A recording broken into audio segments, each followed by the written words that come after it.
Good morning students. Welcome to St. Lawrence School online classes.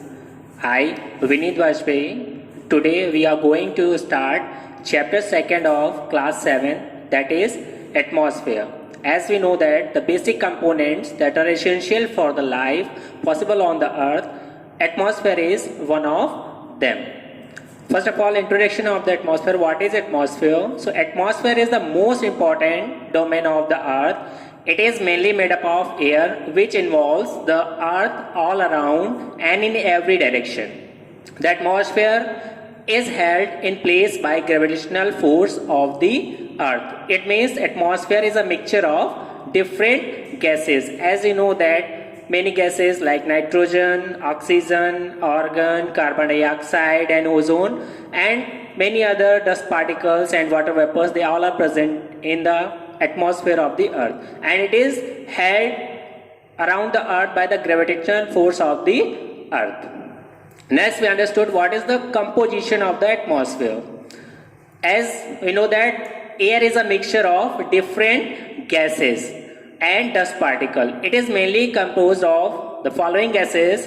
Out of them, 78% nitrogen, 21% oxygen and 1% consists of the argon, carbon dioxide and the other gases and also the dust particles and water vapors. Air has weight and exerts great pressures on the surface of the earth.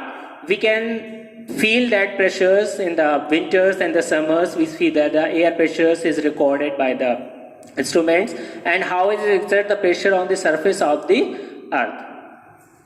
Next is the structure of the atmosphere. On the basis of the structure, the atmosphere consists of 5 layers. First is troposphere. Troposphere is the lowest layer of the atmosphere that started from the sea level to up to the height from 15 to 18 kilometers above from the sea level, and all that weather and climate phenomena are found in this layer, like the dust particles, water vapors, clouds, all that phenomena that are required for the changing of the weather and the determining of the climate of any place on this earth. They all are found in this lowest layer of the atmosphere, that is called troposphere. It means all that things that determine the climate and the weather of any place that are found in this layer. Second is that stratosphere. Stratosphere, it is the upper layer of the troposphere and it started from 18 to 50 kilometers above from there, and this layer is very important because in the above layer of this stratosphere we find the thin layer of ozone that is very essential in the atmosphere, and it just absorb all that ultraviolet rays comes from the sun and maintain the temperature of the earth. And this layer is also important for the flying of the planes and also for the weather balloons. All that weather phenomena that are recorded by the satellites, they all our activities are performed in this layer, and this layer is so essential for the flying of the planes because there is no presence of any weather phenomena. So this layer is very calm and the flying of the plane and the rockets is very easy in this layer. Then after, the third layer is mesosphere, that is consists from above the 50 kilometers to 80 kilometers. Then ionosphere, that ionosphere is started from 80 kilometers to 450 kilometers above the sea level, and this layer is also very important. Why? Because the name as suggests, ionosphere. So in this layer we find the ions that are very important for the reflection of the radio waves. All that mobile communication, television, DTH services, all that services that are we experiencing in our daily life, these are reflected by this layer. These ions are very helpful to reflecting all that radio waves and the communication waves again on the earth. So when we connect the people from one place to another place by the satellites, so these ions help to reflect that waves again back to the conductors of that other frequency. Then the last layer, that is exosphere. This is the topmost layer of the atmosphere and it lies beyond the 450 kilometers to so on. So all these 5 layers are very important in this atmosphere, and we know that the heaviest gas that they lies in the lower layer and the lighter gases of the atmosphere, they lies in the above layer of the atmosphere. One basic component feature of this atmosphere is that in the troposphere, as we go higher 165 meters above from the sea level. There is a decrease of temperature 1 degree Celsius. But as we crosses the troposphere and reaches after that mesosphere, again the temperature started to rise. It means first the temperature decreases in the stratosphere, the temperature remains sustained over there, and after that in the mesosphere again the rising of the temperature started. Next point is that greenhouse effect. Greenhouse, as the name suggests, greenhouse, this name has come from the cold countries like the Siberia and the Canada and Alaska regions. Why? Because there is very little sunlight, and for the production of the food like the vegetables and the flowers, people make the greenhouses. It means they are covered their fields and the area where they produce their vegetables and the fruits and the flowers. They cover that area with a green mats, and trapping of the heat will be done for the productions of that vegetables and fruits. So in the nature form we also see that different type of the gases are compiled together. They just observe the sunlight in the atmosphere, in the lower layer of the earth, and after that in the night time they also get it back again the atmosphere, because once the temperature increases and after that the region of that temperature will be not going again in the atmosphere, so the temperature increases day by day and the earth will not be suitable for the living. So greenhouse effect is so named because the earth atmosphere we have like a green roof. It lets the heat in and then release the heat slowly out. It means in the daytime, as we experience that in the daytime the temperature increases, and in the night again the temperature decreases. So the maximum temperature of the day is recorded at between 3 to 4 p.m. in the day, and the minimum temperature of the day is recorded in the morning 3 to 4 a.m.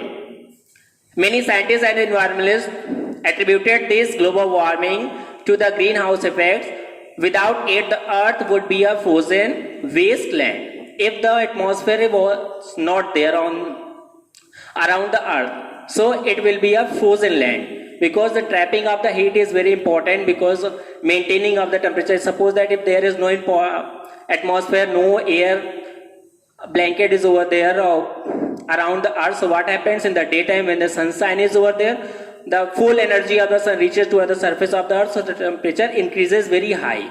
And in the night time what happened? All the temperature reduces very fastly. So in the night the minimum balance of the temperature will decreases. Next point is that causes of the greenhouse effects.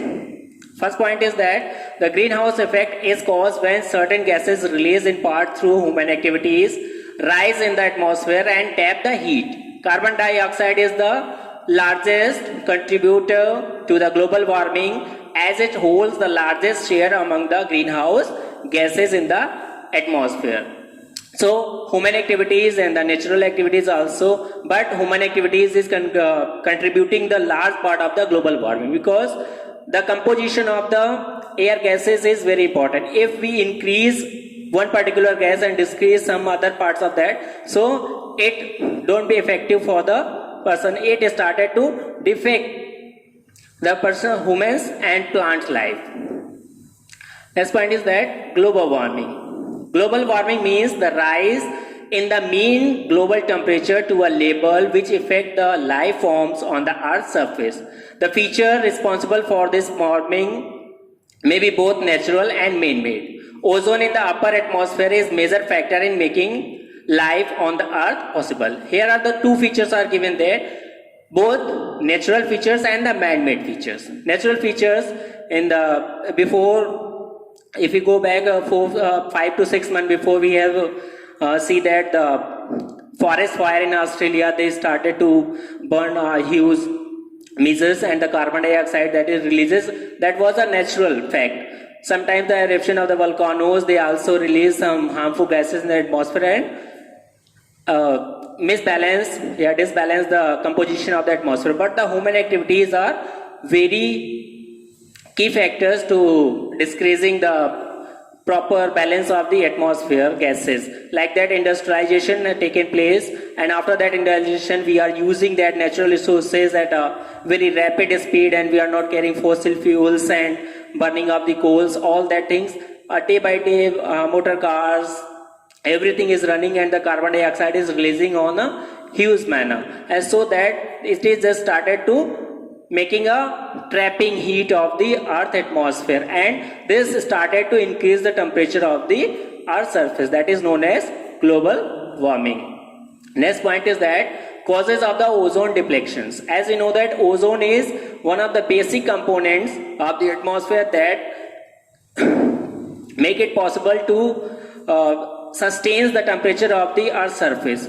But if the depletion of the ozone layer is going on in the rapid speed, what would happen? The ultraviolet rays that started to come on the surface of the earth, they destroyed the human life, plant life, and also the marine life. So what are the causes of the depletion of ozone layers? Particularly, no one knows that what are the certain factors what is causing the ozone layers to become thinner. But we do know that certain chemicals make ozone break and disappears. Like that, we use air conditions and the CFC gases releases from that air condition and the refrigerators. It is very harmful for the atmosphere. And the ozone layer, and we also know that on the Antarctica regions, there is a small hole, and that is increasing day by day in the ozone layer, and this ultraviolet rays on that region, when the ultraviolet rays reaches toward the surface of the earth, what would happen? The frozen form of the ice of that region will start to melt, and if that ice start to melt, the sea level increases, and that area that are near to the coastlines, they started to submerge with that water bodies. Next point is that another cause of the ozone depletion is the burning of forest fuels and emissions of greenhouse gases due to burning of fossil fuels. We are rapidly using the petrol, diesel, CNG, all that fossil fuels causes a lot of eruption of carbon dioxide. So in that places we can reduce the use of that fossil fuels and use the alternate source of energy. That will be helpful in the reduction of global warming. Next point is that effect of the ozone deflection. What are the effect? First point is that as the ozone layer is destroyed or becomes very thinner, it fails to absorb the ultraviolet radiation. That is so important. If the ultraviolet rays of the sun directly reaches toward any part of the earth, they started to destroy the life form of that part of the earth, whether that is human life, plant life, animal life, or the marine life. All that will be started to destroy. As a result, an increasing amount of ultraviolet radiations reaches the earth and causes damage to plant life, human life, and marine life. So it is our duty that we have to take some few measurements and steps to reduce that causes of depletion of that gas. Next point is that effort to prevent ozone deplections. In that point, we study about that what are the steps that we can take to reduce the depletion of the ozone layer. What are the effort that can be done efficiently for this purpose? First, we use eco-friendly household cleaning product. Many product we use at our home daily and that we cannot reduce to use, but in that place we can use eco-friendly. Like that, every time we have seen that save energy. When we are out of the house, if we are leaving the homes, we have to switch off our computers, lights and fans, all that, because if we use the huge amount of that energy, it will started to destroy our natural forces. Second is avoid using pesticides. In present time, we have seen that fertilizer, pesticides and the chemicals components are used at a very high level in that agriculture. So it is considered that we have to use that biogas and biofertilizers and that manures in the agriculture so that we can reduce the using of the pesticides, because they are very harmful for the atmosphere and also for the land. For 1 year, 2 years, 3 years, they will increase the production of that land. But after that, what happens? They reduce the fertility of the land also. They also affect the marine life, water life, because when the rain falls on that lands, with that rainwater, the chemicals of that pesticides mixed with that water, and that water flows toward the rivers, ocean and pond, etc., and destroy the marine life also. Third is ban the use of the dangerous nitrous oxides. It means all that things that are very dangerous for this purpose. We have to reduce and ban the use of that. Fourth point is that develop stringent regulations for rocket launchers. Rocket launchers, a huge source of that force is used in the rocket launching, so we have to reduce and find out some alternate source of energy to reduce to regulation of the rocket launchers. Next point is that impact of the global warming. When the global warming is so harmful for the human beings, plant life and animals life, so what are the basic impact of that global warming? The first point is that high temperature led to higher evaporation rate, and during drying up the soil and surface water, this affect crop productions. When global warming, it means increasing the temperature, so the rate of the evaporation is also became high. If the evaporation rate high, so the water body started to dry up very soon, and the moisture that is present in the soil, it is also dry up very fastly, and the surface water will be evaporated very soon. Now even today we can see in the localities that in the rain time, when someday it rains and the water is collected nearby the ponds and all that reasons, and within few days or weeks all that water is just evaporated, and in the summer times we see that all that ponds and the lakes are empty around us, so they affect the crop production, because for the crops we need water for the irrigations, and the moisture should be present in the soil. If the moisture is evaporated at a high rapid speeds and the soil get dry up, so it is not possible for the crop production. Second is the heat waves in the summer months lead a great number of deaths due to heat strokes. In the summer times we see that how heat stroke cases in the hospitals and nursing homes. The last point is that forest fires becomes more frequent.